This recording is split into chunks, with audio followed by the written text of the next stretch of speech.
राज्य के माननीय मुख्यमंत्री रघुवर दास जी परिसदन में पत्रकारों से मुखातिब होकर राज्य सरकार की जन उपयोगी योजनाओं की जानकारी दी। उन्होंने कहा, राज्य में बिजली व्यवस्था पर फेज बाय फेज काम हो रहा है। अंडरग्राउंड केबलिंग का काम भी जारी है। साथ ही शिक्षा व्यवस्था के संबंध में भी उन्होंने जानकारी दी। आइए आपको सीधे लिए चलते हैं सीएम के प्रेस कॉन्फ्रेंस में। अधिकारियों के साथ ही साथ राज्य के मुख्यमंत्री के आशय से जमशेदपुर के चाहे गुपसलाई क्षेत्र के हों, चाहे मानगोल क्षेत्र के हों, हनुमान क्षेत्र के हों, या फिर जिले के टोटल विकास, सर्वांगीण विकास, समावेशी विकास, ये हमने उपायुक्त और संबंधित अधिकारियों से प्रगति ली।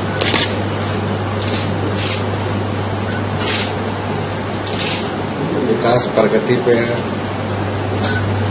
जो हमारा जल संरक्षण के संदर्भ में ढोबा तालाब का निर्माण किया, उसकी भी समीक्षा की। कर लो कुछ जगह उन्होंने कहा सर्वे हो जगह, जो सर्वे हो गया उसका डीपीआर बनाओ, जो सर्वे नहीं हुआ तो सर्वे करके डीपीआर बनाओ। तो 2 महीना जो बरसात के समय हमने पद विभाग के सचिव को आदेश दिया, बरसात के समय सर्वे, डीपीआर, टेंडर एंड ठेकेदार से एग्रीमेंट, 2 महीना हमने पद विभाग के सचिव को निर्देश दिया। और बरसात के बाद पूरे राज्य में फिर से एक बार इंफ्रास्ट्रक्चर के क्षेत्र में, क्योंकि सड़क विकास के साथ साथ लोगों को, गरीब को रोजगार भी देने का हर जगह। जैसे अभी लोहरदगा में परासर उग्रवाद क्षेत्र है, हम लोग वहाँ उस पहाड़ में 60 ढोबा बना रहे, पुलिस काज कर रही है।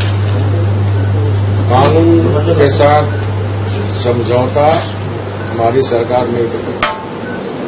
कानून को चुनौती देने वाले को या तो आप मुख्य धारा में आ जाओ, हमने अच्छा पैकेज भी घोषणा किया। आप भी चाहते हो व्यवस्था में बदलाव, मैं भी चाहता हूँ व्यवस्था में बदलाव। पुलिस प्रशासन के अधिकारियों ने कहा कि आप पर इस राज्य के, इस जिले की सुरक्षा की जिम्मेदारी है,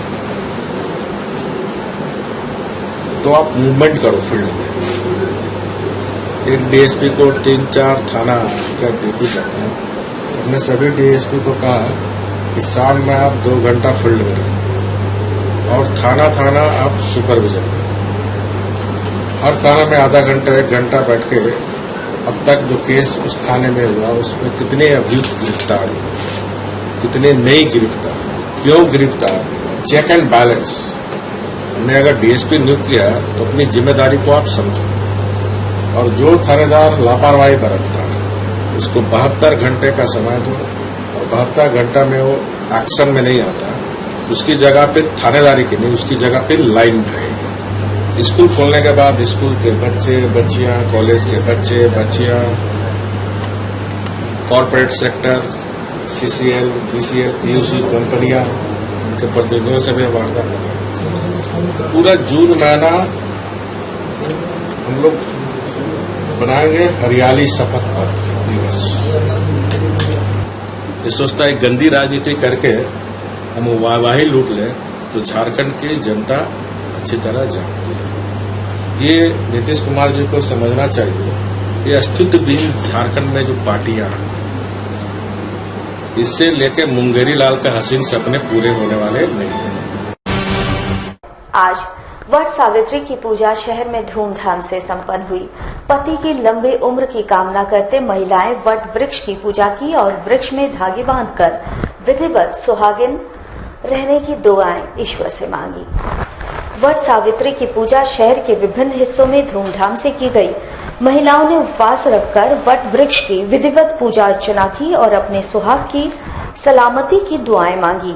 इस दौरान विधि अनुसार वट वृक्ष में धागा बांधकर वृक्ष की परिक्रमा कर महिलाओं ने ईश्वर से सदा सुहागन रहने का आशीष लिया और परिवार की खुशहाली की दुआएं मांगी। महिलाओं ने पारंपरिक परिधानों में सुसज्जित होकर पूजा अर्चना की और बुजुर्गों का आशीष प्राप्त किया। वट सावित्री पूजा है, ये पति के लिए किया जाता है और वर और पति दोनों एक माना जाता है। उनकी लंबी आयु के लिए ये पूजा किया जाता है। ये वट सावित्री पूजा है, इसमें हम लोग अपने पति के लिए लंबी उम्र के लिए करते हैं, सुख शांति के लिए करते हैं। यहाँ पे हम लोग बर पेड़ का पूजा करते हैं, पत्ता अपना सर पे लगाते हैं, ठीक है। फिर उसके बाद फेरे लेते हैं, धागा वगैरह बांधते हैं, जिसको जिस हिसाब से, किसी का 11 होता है, किसी का 51, किसी का 101, अपना मर्जी के हिसाब से। स्त्री का पूजन है। स्त्रियां अपने पति की लंबी आयु के लिए वट सावित्री का पूजन करती है। यह बरसों से चला हुआ आ रहा है और इसको देख करके युग दर युग लोग करते आ रहे हैं और सास से पतोह को और पतोह से बेटी को यह प्राप्त हो रहा है और यह श्रद्धा का चीज है। इसको लोग अपने पति की लंबी आयु के लिए करते हैं। यमराज से सावित्री जो देवी थी अपने पति का प्राण वापस लेकर के आई थी, इसलिए यह व्रत का बहुत ही मान्यता है और किया जाता है।